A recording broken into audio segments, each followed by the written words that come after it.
أعوذ بالله من الشيطان الرجيم. بسم الله الرحمن الرحيم. إن الحمد لله نحمده ونستعينه ونستغفره ونعوذ بالله من شرور أنفسنا وسيئات أعمالنا.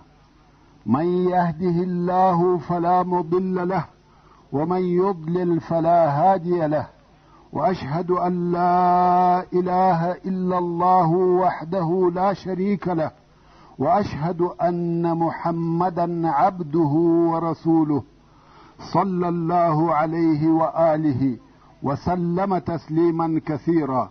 أما بعد، د سرور کائنات صلی الله علیه و آله وسلم ژوند. محترم ورونو، زموږ قصه دې ځای ته رارسېدلې وه. حمزه ابن عبدالمطلب رضی الله تعالی عنه او عمر ابن الخطاب رضی الله تعالی عنه تر ایمان او اسلام راوړلو وروسته هغه د ظلم تورې پردې څیرې سوې او قریش د هغه خپلې نشې څخه د عذاب ورکولو فرصت سوه او ویني چې مسلمانان ورځ په ورځ ډیریږي، نو غواړي چې د رسول الله صلی الله علیه و آله وسلم سره د خبرو د لارې د دعوت په پرېښولو کې کومې فیصلې ته ورسېږي او د دې کار په مقابل کې چې رسول الله صلی الله علیه و آله وسلم هر څه وغواړي دوی یې ورکړي. او دوی بیچارهګان په دې نه پوهېدل چې ټول هغه شیان چې لمر پراخیږي د دعوت په مقابل کې ورسول الله صلی الله علیه و آله وسلم ته د غماشې د وزر قدر او قیمت نه لري، او دوی په دغه خپلو وړاندیزونو کې ناکامه او ناامیده سوه. هغه داسې قریشو مشوره سره وکړه، ویل اوس نو موږ ته دوې لارې پاته دي چې د هغو څخه به یوه عملي کوو. یو دا چې پخپله د محمد صلی الله علیه و آله وسلم سره بحث او بیان وکړو، قانع به کړو چې د دغه دعوت د کاره څخه لاس واخلي. که دا نه کړه قبوله، نو دوهمه لار پاته ده چې هغه مخامخ مواجهه او مقابله ده. نو ویل څوک باید د خبرو دپاره ورسي چې خبرې ورسره وکړي. د قریشو یو خاص مشر یې د دې کار دپاره انتخاب کړي چې څوک وایي ولید ابن مغیره و او څوک وایي عتبه ابن ربیعه و. په هر صورت یوه ورځ قریش د خپل مجلس په ځای کې سره ناستې ویلې ده چې رسول الله صلی الله علیه و آله وسلم په مسجد کې یوازې ناست دی. ولید وویل یا معشر قریش، ایا محمد ته نسم ور او اوس خبرې ورسره ونه کم؟ شاید زموږ د پیشنهادو څخه یو شی قبول کړي او موږ پرېږدي. قریش ویل هو ورسه او خبرې ورسره وکړه. ولید هم ور ولاړ سو او رسول الله صلی الله علیه و آله وسلم ته کښېنستی او ویل ای وراره، تا ته معلومه ده چې ته په قوم کې د لوړې مرتبې او ښه نسب خاوند یې او تا دغه خپل قوم ته داسې لوی شی راوړی چې په هغه سره دې دوی وپاشل، د دوی پر دین او الهو دې عیبونه وویل او د دوی تیر سوي پلرونه دې کافران وبلل. اوس زما څخه یو څه خبرې واوره او په هغو کې ښه فکر وکړه، شاید د هغو څخه یو څه قبول کړې. رسول الله صلی الله علیه و آله وسلم وفرمایل وایه یا ولید، زه اورم. هغه ویل ای وراره، که ته په دغه کار سره پیسې غواړې، دونه مال او پیسې به درته راټولې کړو چې تر موږ ټولو مالداره او غني سې. رسول الله صلی الله علیه و آله وسلم د کعبې شریفې سره ناست دی او غوږ یې ورته نیولی دی. دا د خبرو کولو او خبرو اورېدلو ادب دی، که څه هم خبرې ټوله بې معنا او چټي دي، مګر ادب دا نه ایجابوي چې هر ګړی د هغه خبرې ورپرېږي او خپلې خبرې شروع کړي. نو یې غوږ ورته نیولی دی او ولید نور هم و خپلو خبرو ته ادامه ورکړه او ویل که دې د دې کاره څخه شرف، مشري او سرداري مقصد وي، د مکې عمومي سردار او رئیس به دې کو، هېڅ فیصله به ستا د رایې څخه مخالفه نه کوو، او که پاچهي غواړې زموږ پاچا به دې کو، او که دې د دې کار څخه مقصد ښځه وي، هره پیغله چې ته لاس پر اږدې در په نکاح به کو، او که دغه شی و تا ته یو خیال او تصور راځي، یعنی سودا او وسوسه ده او ته د ځان څخه نسې لرې کولی، طبیب به درته راوغواړو او په دې لار کې به دونه پیسې خرڅ کړو تر څو چې ته جوړېږې. قریش آماده دي چې د دې په مقابل کې چې رسول الله صلی الله علیه و آله وسلم د دین او دعوت خبرې پرېږدي، هر څه وکړي او وایي هر څه چې ته وایې زموږ قبول دي، پر تا ویل او پر موږ کول دي، خو د دین او دعوت خبرې پرېږده. قریش تر دغه اندازې د دعوت څخه په تکلیف وه او د دعوت د نشرېدو څخه بیرېدل. رسول الله صلی الله علیه و آله وسلم غوږ ورته نیولی دی. کوم وخت چې ولید د خپلو خبرو څخه فارغه سو، رسول الله صلی الله علیه و آله وسلم ورته وویل ستا خبرې خلاصې سوې؟ ولید ویل هو.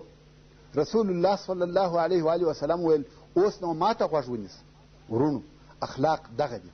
تر کومه وخته چې هغه خبرې کولې دی صلی الله علیه و آله وسلم چپ او خاموشه و، فقط غوږ یې نیولی و. کوم وخت چې هغه د خبرو څخه فارغه سو ویل اوس نو غوږ ونیسه. هغه ویل ښه وایه. رسول الله صلی الله علیه و آله وسلم د دغه ټولو خبرو په جواب کې د سورت حامیم السجده یا سورت فصلت څو آیاته ورته وویل. په نورو خبرو یې هیڅ جواب ورنکوي. د هغه دپاره فقط قرآن مجید کافي و.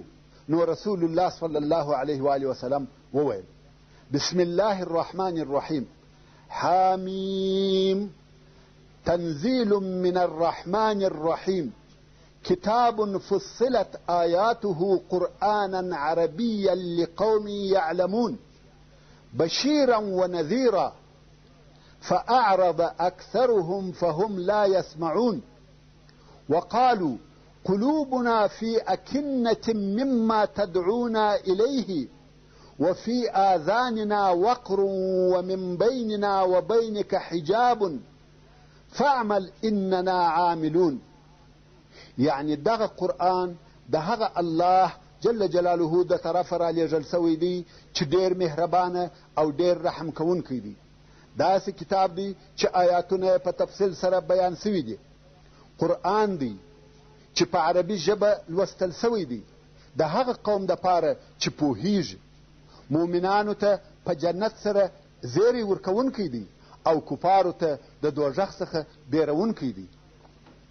نو مخ وګرځاوه ډیرو کفارو، دوی حق نه اوري او دغه کفار محمد صلی الله علیه و آله وسلم ته وایي زموږ زړونه په پردو کې دي، په هغه څه نه پوهیږو چې ته موږ هغه ته دعوتوې چې توحید او قرآن دی، او زموږ په غوږو کې دروندوالی دی، ستا خبرې نه اورو.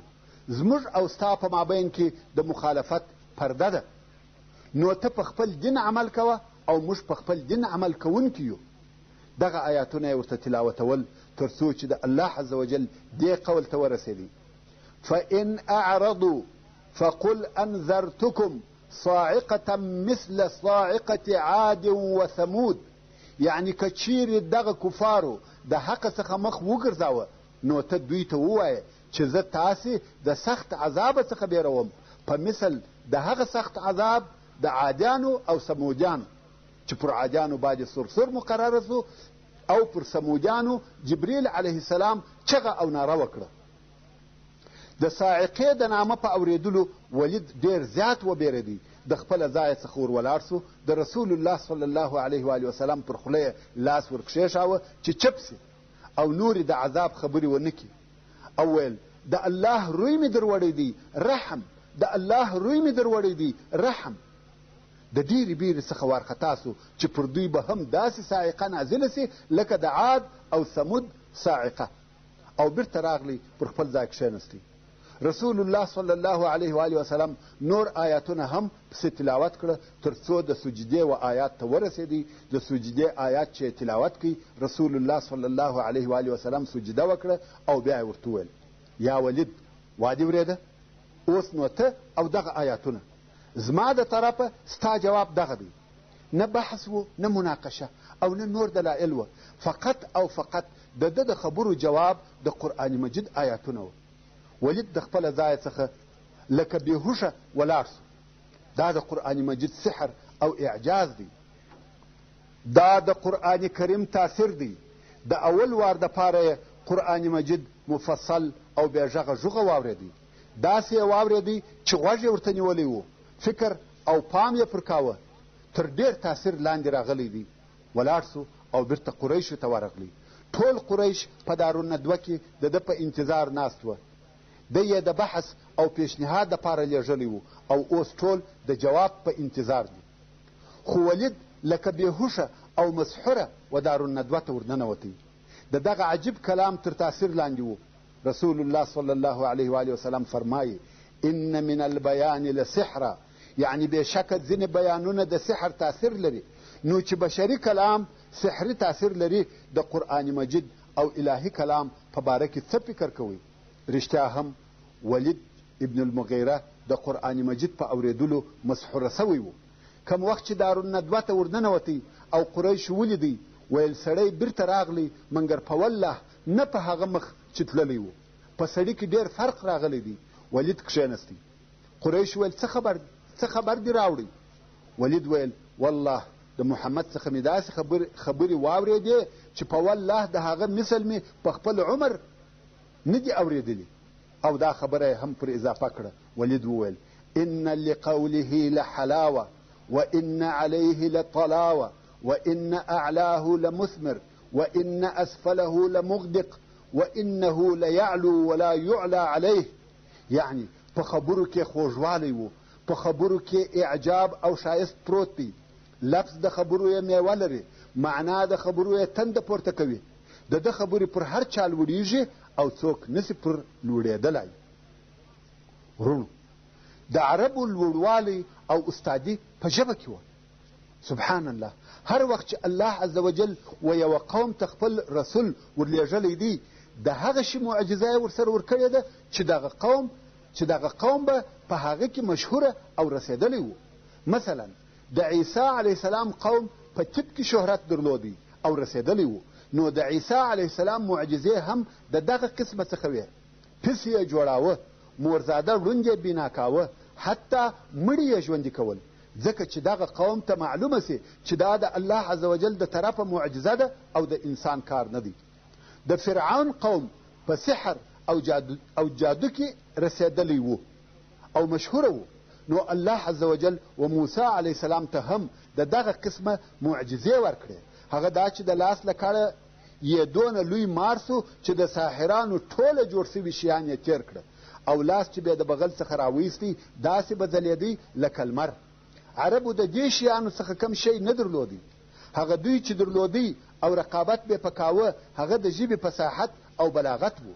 واقعا هم د تاریخ د شروع څخه بیا تر اوسه پورې په ټول بشر کې د فصاحت او پراختیا په اساس بله داسې ژبه نه ده پیدا سوې لکه عربي. نو ځکه و عربو ته د هغه جنس څخه معجزه راغله چې دوی په هغه کې مهارت درلودی. داسې شی په معجزه کې نه ورته راغلی چې دوی د هغه په باره کې معلومات نه لري، بلکې عربو ته داسې شی په معجزه کې راغلی چې دوی د هغه کار استادان وه. او قرآن مجید دونه بلیغ او فصیح و چې دوی ورته عاجزه سوه او تر اوسه هم ورته عاجزه دي. نو ځکه د ولید پر ژبه دا جملې وویل سوې. قریش ورته وویل یا ولید، تا خپل دین پرېښاوه؟ اصبعت یا ولید، یعنی د دینه واوښتې؟ ولید ویل یا د دینه نه یم اوښتی، مګر والله ما داسې کلام په عمر نه دی اورېدلی. قریش ویل دا شعر دی. ولید ویل والله تر تاسې ټولو په شعر پوهېږم، د شعر په بحرو، په نثر، په شعر، په ټولو پوهېږم. شعر پیژنم، د عربو ژبه را معلومه ده، مګر د محمد صلی الله علیه و آله وسلم کلام شعر نه دی. قریش ویل چې شعر نه دی نو کاهن او کوډګر دی. ولید ویل کاهن پیژنم او کارونه، د هغو د اور بلولو او شیانو سوځلو ټوله طریقې را معلومې دي، حتی میرګیان او د میرګیانو مرض را معلوم دی. د لیوني او میرګیاني هم هیڅ حرکت پکښې نسته. قریش ویل نو ساحر او جادوګر دی.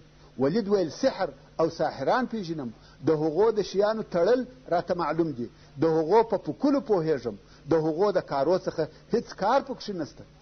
قریش ویل موږ دې حیران کړو، څه درته ووایو؟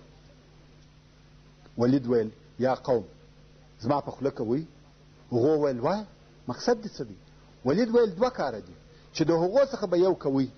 قریش ویل هغه کارونه څه شي دي؟ ولید ویل یا دا چې متابعت به کوو ځکه د ده خبرې حق دي. دوی ویل په تا یې هم سحر کړی دی؟ څنګه موږ خپل او د پلرو دین پرېږدو؟ دا هیڅ امکان نه لري. ده ویل چې دا مو نسوه خوښه او نه قبلوي، نو دا دوهم کار وکړئ. قریش ویل هغه څه شي دی؟ ویل دی او خلق سره پرېږدئ چې خلق دعوت کړي. په والله د ده دغه خبرې چې دغه اوس ما واورېدې یو عظیم کیفیت لري. که دی پر خلقو غالبه سو، د ده عزت او شرف ستاسې عزت او شرف دی. دی هم د قریشو څخه دی، د ده فخر ستاسې فخر دی. تاسې به په ده سره هغه بختور خلق سي، او که خلقو دی ووژي دا هم هغه شی دی چې تاسې یې غواړئ. د ولید خبره پخه او معقوله وه، خو قریش ویل یا قسم په الله دی او خلق به نه سره پرېږدو. ولید متردد سو چې قریش نه په اوله خبره راضي نه په دوهمه. ولید ویل اوس به نو آخري خبره درته وکم. قریش ویل ښه وایه. ویل هغه مناسب او معقول شی دا دی چې خلقو ته وایاست چې ساحر دی او زموږ ټولو خبره باید یوه وي. کم څوک چې د مکې د باندې څخه راځي و هغو ته به موږ ټوله دغه یوه خبره کوو چې ساحر دی. نږدې او مناسبه خبره هم دغه ده چې د ده په خبرو کې سحر دی. د سحر په واسطه قوم سره جلا کوي، ښځه او خاوند سره جلا کوي، پلار او زوی سره جلا کوي. سبحان الله. شیطان یې لار ووهل. اوس لږ وخت د مخه د کوشش کاوه چې قوم ته سمه لار وروښيي، مګر دی په خپله واوښتی او رسول الله صلی الله علیه و آله وسلم ته په بد ویلو شروع وکړه.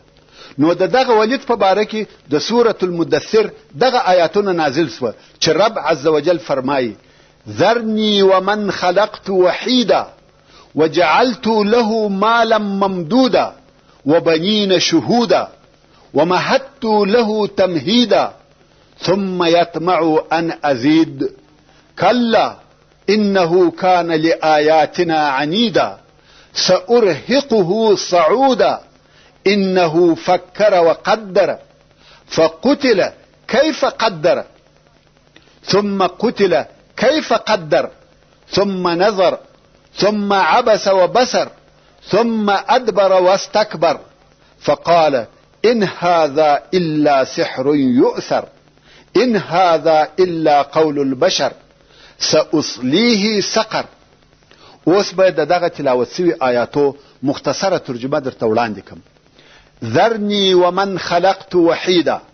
الله عز وجل وایي ما او هغه څوک چې یوازې مې پیدا کړی دي سره پرېږده. د یوازې څخه مقصد دا دی چې هر سړی د مور د نس څخه بې ماله بې اولاده یوازې راوځي، فوج لشکر او نور شیان د ځان سره نه راوړي. او یا د یوازې مقصد خاص دغه ولید ابن مغیره دی، ځکه دی د پلار یو زوی و. وجعلت له مالا ممدودا، او بیا مې وده ته ډېر زیات مال ورکړي. وبنین شهودا، او زامن مې ورکړه چې د ده سره به په هر مجلس کې حاضر و. ولید د ډېر مال خاوند او د لسو زامنو پلار و چې دغه زامن به همیشه د ده په مجلس کې حاضر و. ومهدت له تمهیدا، تیار او آماده مې کړه دلره په تیارولو سره، یعنی دلره مې په دنیا کې د عزت او مشرتوب ټول شیان آماده کړي و. ثم يطمع ان ازید، او بیا طمع او امید کوي چې نور به هم ور زیات کم. کلا انه کان لآیاتنا عنیدا، هیڅ کله داسې نه کوم چې مال نفر او نعمتونه دي نور هم ور ډېر کم. بېشکه چې هغه زموږ آیاتو لره مخالف او عناد کوونکی و. سأرهقه صعودا، ژر ده چې د اور پر لوړ غره به وخېجوم. صعود په دوژخ کې د یوه غره نوم دی چې همیشه کافران ورخېجول کیږي، بیا د هغه غره د سره څخه کښته رالغړول کیږي، چې دا هم د کفارو دپاره یو قسم عذاب دی. انه فکر وقدر، بېشکه هغه فکر وکړي چې پر قرآن څنګه طعن یا عیب ووایم، او په خپل زړه کې خبره جوړه کړه چې ووایي چې قرآن کریم سحر دی. فقتل کیف قدر، پس هلاک سو، ملعون کړه سو، څنګه یې دا خبره جوړه کړه. ثم قتل کیف قدر، بیا دی هلاک او ملعون سي، خراب او برباد سي، څنګه یې دا خبره جوړه کړه چې قرآن سحر دی. ثم نظر، بیا یې محمد یا قرآن ته وکتل، ثم عبس وبصر، بیا یې مخ تریو او تندی یې غوټه کړي، ثم ادبر واستكبر، بیا یې محمد صلی الله علیه و آله وسلم ته شا کړه او د اسلام څخه یې سرغړونه وکړه. فقال ان هذا سحر يؤثر، نو ویل نه دی دا قرآن مگر سحر دی چې د نورو ساحرانو څخه را نقل سوی دی. ان هذا الا قول البشر، او نه دی دا قرآن مگر قول د بشر. ساصلیه سقر، ژر به دی د دوزخ اورته داخل کم. یعنی دغه سړی چې حق یې وپیژندي او دته دغه حق واضح او روښانه سو، تر داسې اندازې چې خپل قوم یې هم ورته رابلی او بیا په یوه وار واوښتي، داسې اوښتل چې د حق دشمن وګرځېدی، نو خود دغه سړی د اور مستحق دی. ساصلیه سقر. دغه آیاتونه د دغه حادثې سوال او جواب په سبب نازل سو.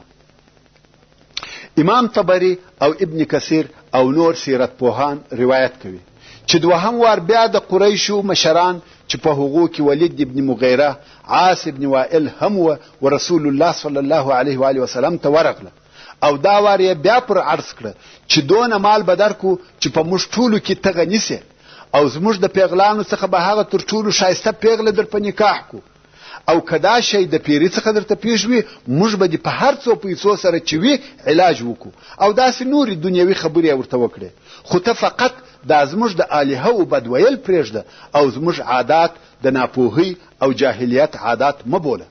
رسول الله صلی الله علیه و آله وسلم وفرمایل زه د دغو شیانو د پاره نه یم رالیږل سوی چې دا تاسې یې راباندې عرضوي چې په هغه سره دې زه ستاسې مالونه وغواړم، یا دې په تاسې کې شرف وغواړم، یا دې پر تاسې پاچهي وغواړم، مګر الله عز وجل زه و تاسې ته رسول رالیږلی یم او پر ما یې کتاب نازل کړی دی، او زه امر کړی یم چې و تاسې ته بشیر او نذیر سم. ما د خپل رب رسالت در ورساوه او تاسې ته مې نصیحت وکړي. که تاسې دغه شیان قبول کړئ چې ما د رب د طرفه راوړي دي، دا مو په دنیا او آخرت کې ګټه ده، او که و نه منئ تر هغو صبر درته کوم چې الله عز وجل زموږ او ستاسې په مابین کې فیصله کوي. نو قریش ورته ویل که ته د دغه شیانو څخه هیڅ شی نه قبلوې چې دا موږ در باندې عرض کړه، او ته دعوه کوې چې زه رسول الله یم، نو تر تا د مخه ټولو انبیاو و خپلو قومو ته معجزې راوړي دي، او تا موږ ته معجزه نه ده راوړې. رسول الله صلی الله علیه و آله وسلم وفرمایل ما تاسې ته د رب عز وجل کلام راوړی دی. کفار ویل یا که ته غواړې چې موږ ستا دین ته داخل سو، نو تا ته دا معلومه ده چې زموږ ځکه د هر چا تر وطن تنګه ده، شاوخوا غرونه را باندې را ګرځېدلي دي او اوبه هم هیڅ نه لرو، اقتصادي حالت مو ډېر تنګ دی. نو د خپل هغه رب څخه وغواړه چې ته په دغه رسالت را لېږلی یې چې دغه غرونه را څخه لرې کړي او موږ ته داسې ولې او چینې وبهوي لکه د شام او عراق ولې، چې د هغه په واسطه موږ ته باغونه، زراعت او واښه شنه سي او الله مو غنیان کړي، نو موږ به هم ستا څخه یوه فایده ووینو.